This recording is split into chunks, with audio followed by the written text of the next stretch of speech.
Hi, welcome to Matt's Garage.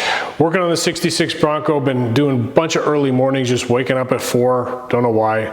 But I've been mocking up a lot of the parts, and the plan is to basically get the parts all mocked up so I know everything fits. I got the fuel tank clearing. I had to put in a 1-inch body lift because I couldn't get the clearance I wanted without it. And I've been focusing on the steering and brakes and exhaust. So I want to show you some of the problems I'm running into, ask you if you guys have run into the same things, get your opinions. Phil, I know you probably chime in, and it's always valuable because you've done this a million times on a million Broncos, but just want everybody to see what's going on, so if you run into this, you know what to do.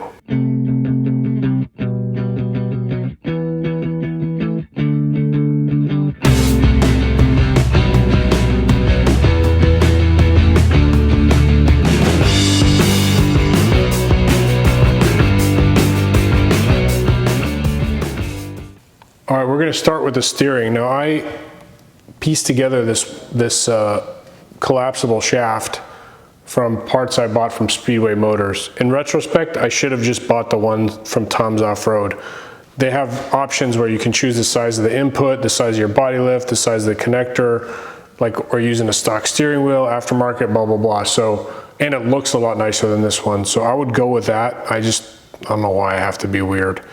So, but this brings me to, that's done, it works great, it clears everything, but just barely. So my first question is, Phil, you mentioned it shouldn't hit here, and it's so close. That little nut is just right by that inner fender. So I was thinking about just taking a little bit out here so I don't have to worry about it hitting if the body tweaks. Now, obviously, if I move the body over, it hits. If I pull it, but this is as far as I can pull it over on this side. And again, I've got maybe an eighth, a little more than an eighth of clearance. What do you guys think? Is that enough?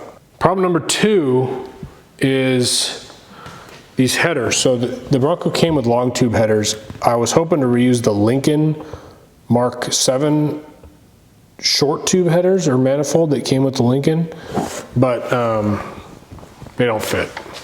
So I've got these long tube headers on here, and they work. This side fits fine and looks to clear everything.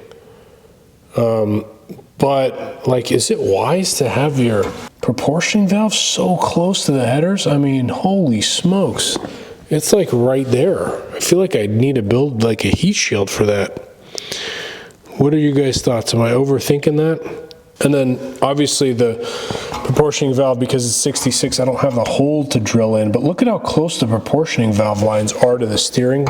Is that normal? So that's the third question.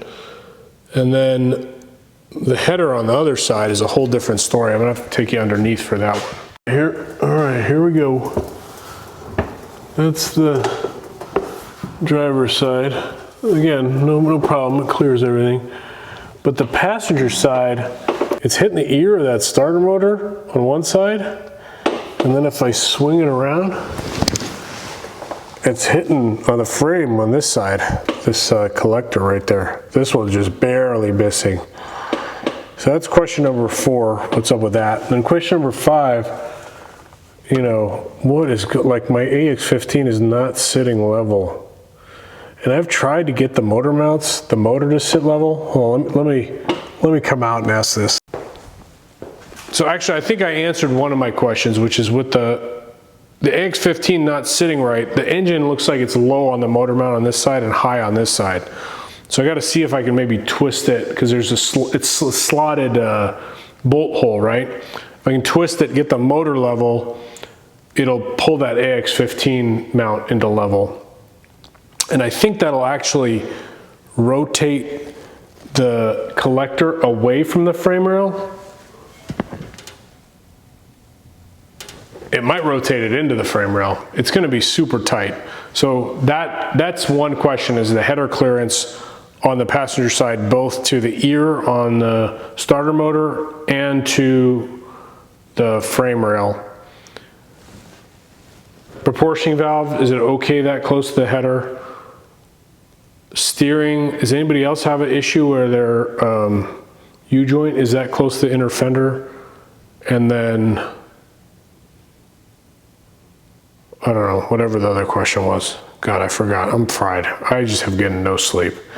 Anyway, look forward to hearing your answers. I'll see you next time on Matt's Garage.